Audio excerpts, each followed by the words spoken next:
같은 자리에서 다른 입장과 시각을 가져야 할 때가 있습니다.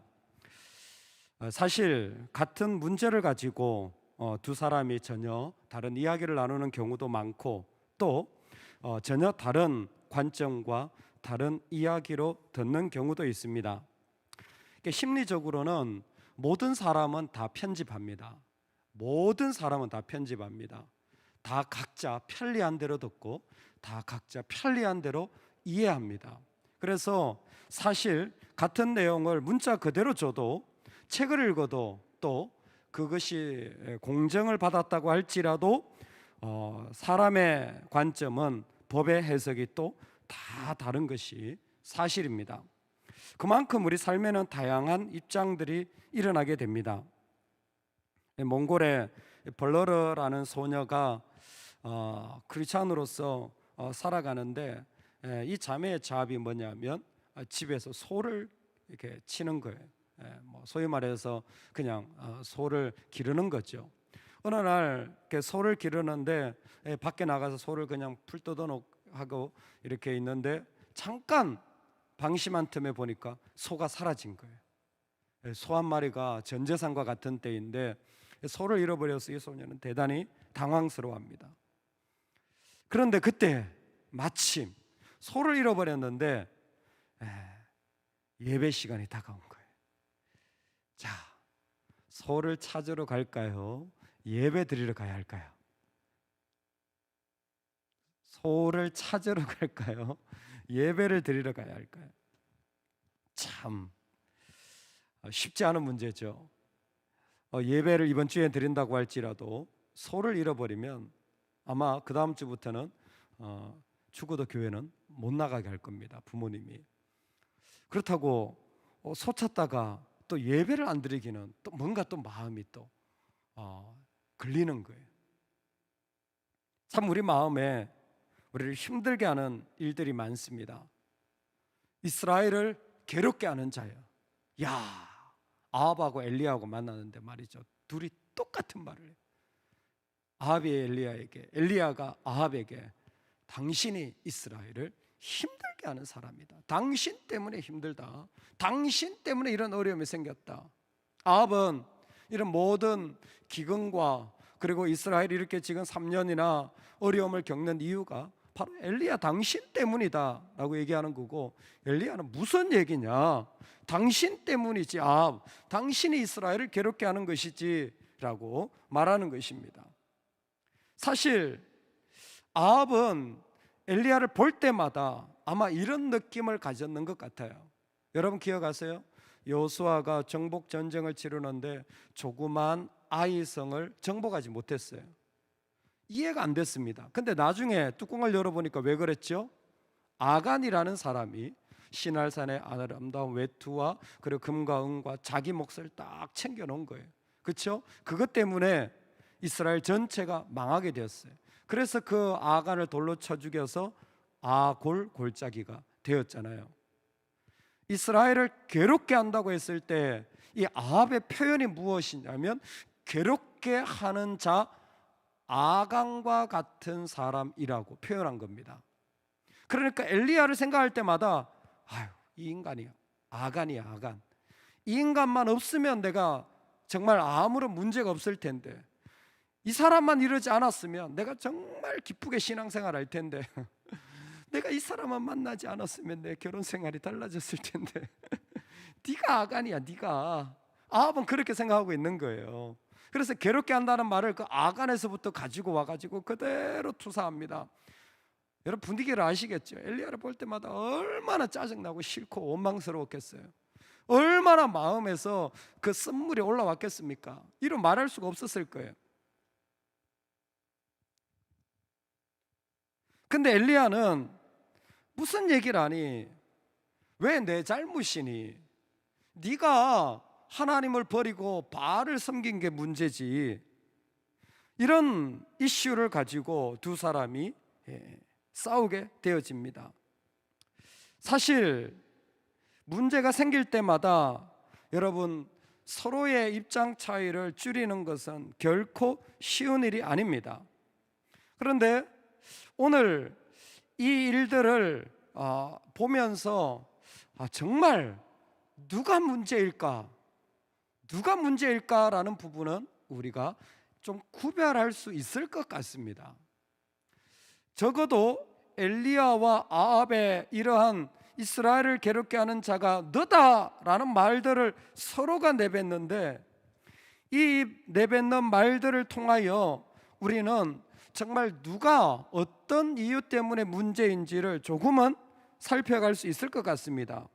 엘리야는 하나님 편이니까 당연히 아합이 문제겠지요. 그런데 그런 결론을 뒤로 하고 과정을 좀 살펴볼 필요가 있습니다.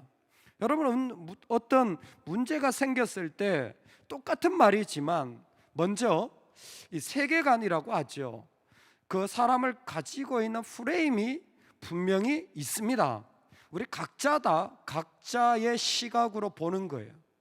그랬을 때 어떤 사람은 그 사람만 뚫어져라 쳐다보는 사람이 있어요. 그 사람만 뚫어져라 쳐다봐요. 여러분, 우리 문제가 생기면요, 그 사람만 뚫어져라 쳐다봐요.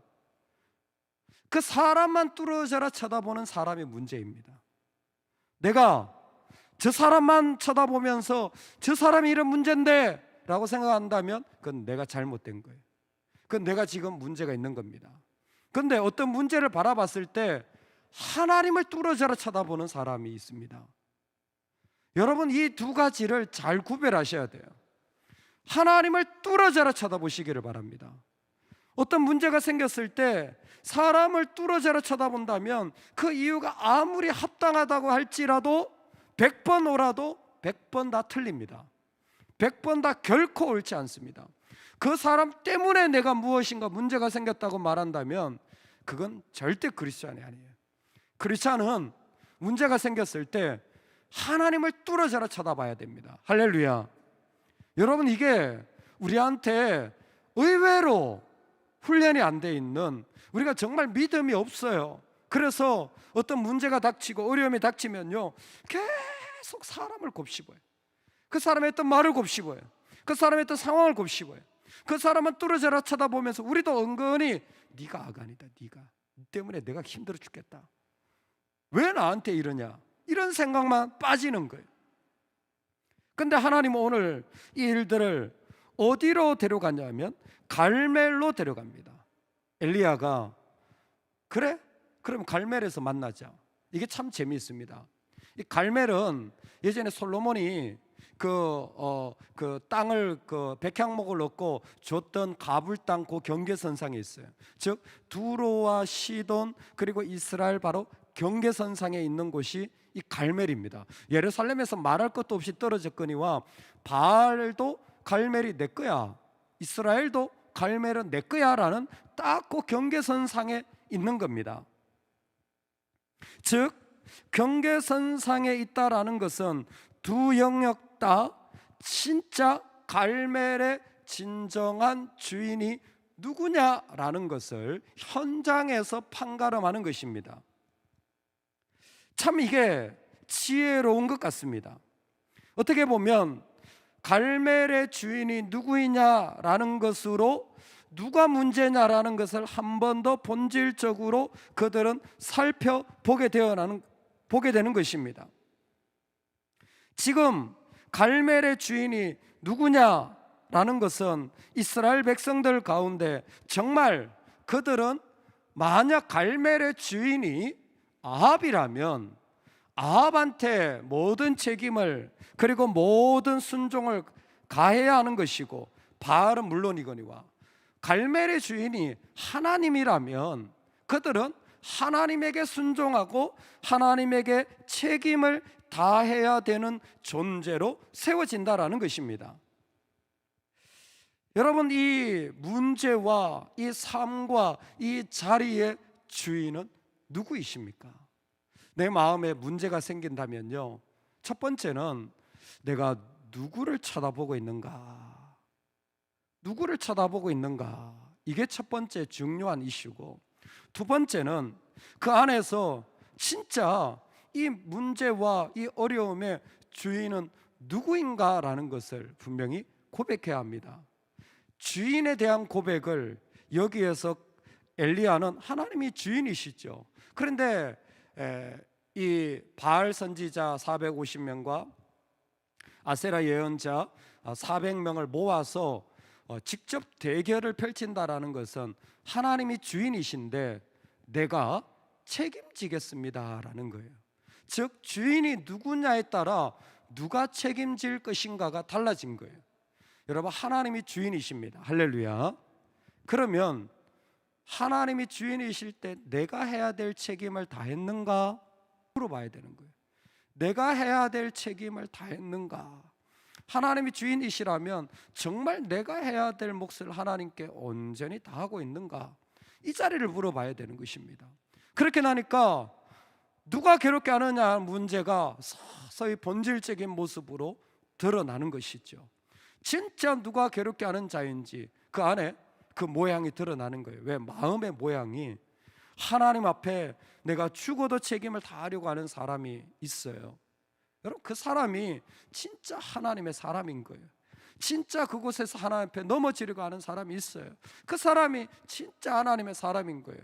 예, 그 사람이 잘못했다고 할지라도 하나님은 그 사람을 통해서 역사하는 겁니다. 이 책임을 진다라는 말을 우리는 오늘 싸움으로 볼 수 있는데 신명기에서는 이 말씀을 조금 더 구체적으로 볼 수 있습니다. 여러분, 책임을 진다라는 건 온전히 내어드릴 수 있다라는 거예요. 모든 세계가 다 하나님의 것입니다. 출애굽기를 통하여 이스라엘에게 가르쳐 준 것이 모든 세계가 다 하나님의 것이에요. 할렐루야. 내 삶의 모든 자리의 주인은 우리 주님이십니다. 근데 이스라엘이 그 책임을 다하는 방법이 두 가지였어요. 모든 세계가 다 하나님의 것이라는 것을 하나님 구체적으로 모든 땅은 하나님께 속했다라는 거죠. 그래서 가나안 땅을 주는 거잖아요. 가나안 땅을 줄 때 이스라엘에게 두 가지를 반드시 명령합니다. 첫 번째는 나할라 기업이에요. 기업. 자신의 몫을 주는 거예요. 그 몫은 내 땅이기도 하지만 내가 영원히 하나님 앞에 섬겨야 될 몫이에요. 그리고 땅에 대하여 또 하나 가지고 있는 개념이 있어요. 그게 뭔 줄 아세요? 희년제도입니다. 희년제도를 통하여 땅이 하나님께 속했던 것임을 고백하게 하는 거예요. 그래서 뭐예요? 50년이 되면 다 주인에게 돌려줘. 내가 돈 주고 샀는데 상관없어, 돌려줘. 왜? 땅은 하나님께 속했기 때문에. 자, 이게 바로 내 책임이에요. 즉 내가 해야 될 몫을 기업으로 하는 겁니다. 동시에 내가 하나님께 온전히 내어드려도 괜찮은가? 내가 온전히 이 부분을 내어드려도 나는 아무렇지도 않은가? 희년의 마음이 있어야 되는 거예요. 문제를 만났을 때 내가 100% 줘도 괜찮은가? 쉽게 말하면 내가 100% 손해봐도 아무렇지도 않은가? 왜? 하나님이 주인이시니까, 하나님이 다스리고 계시니까, 하나님이 일을 이루실 거니까. 할렐루야. 오늘 우리에게 이 마음은 믿음이 아니고선 불가능합니다. 왜? 우리 안에서 왜 내가 그렇게까지 손해봐야 되는데, 왜 내가 그렇게까지 양보해야 되는데, 왜 내가 그렇게까지 희생해야 하는데 하면 답이 안 나오거든요. 그런데 희년의 마음으로 주님께 다 드립니다. 주님 끝이었으니까 주님께 다 드립니다 할 때에 비로소 그곳에서 믿음으로 자유하여지는 것입니다. 할렐루야. 여러분, 누가 문제입니까? 우리는 수없이 이 이슈 가지고 싸웁니다. 과연 누가 문제인가? 누가 잘못인가? 했을 때 어떤 사람들은 사람만 뚫어져라 쳐다봐요. 여러분, 그 사람 없어진다고 답이 되는 것도 아니고 사람만 쳐다보는 그 사람이 문제입니다. 그러니까 얘기를 할 때 잘 들어봐야 돼요. 이 사람이 지금 사람만 쳐다보고 있구나. 자기가 힘들고 아프고 서운하고 상처받았다 그랬는데 당신이 문제다. 얘기해 줘야 됩니다. 왜? 당신의 하나님 어디 계시냐? 왜 하나님을 안 쳐다보냐? 지금 하나님 쳐다봐야 되는데 왜 하나님 안 쳐다보냐? 두 번째는 뭡니까? 거기에서 진짜 주인이, 갈멜의 주인이 누구냐는 거예요. 도대체 갈멜은 바알에게 속했냐, 갈멜은 여호와께 속했냐? 우린 딱 경계선상에 있는 사람들이에요. 세상과 하나님 나라 딱 경계선상에 있어요. 그때 우리는 믿음으로 고백해야 합니다. 내 땅의, 내 삶의 주인은 하나님입니다. 할렐루야. 그래서 기꺼이 하나님이 돌려달라 하시면, 기꺼이 하나님 가져가시면, 기꺼이 그 모든 것에서 다 재료가 된다고 할지라도 희년을 나는 받아들이는 존재가 바로 하나님의 백성들이라는 것이죠. 오늘 우리 안에 이런 쓴뿌리와 같은 아간의 괴롭게함이 있을 수 있습니다. 있을 수 있어요. 우리도 인간인지라. 하지만 그 속에서 하나님은 자신의 영역과 나라를 선언하고 계심을 믿으시기 바랍니다. 우리 하나님 살아 계십니다. 우리 하나님 그 가운데서 당신의 나라를 우리를 통하여 이루어 가실 것입니다. 할렐루야. 우리는 세상 사람과 달라요. 우리 안에는 하나님이 계셔서 십자가의 죽임을 당해도 승리한 주님이 반드시 그 영광을 드러내실 줄로 믿습니다. 여러분, 우리에게 그 복이 있으니 그 복이 넘치기를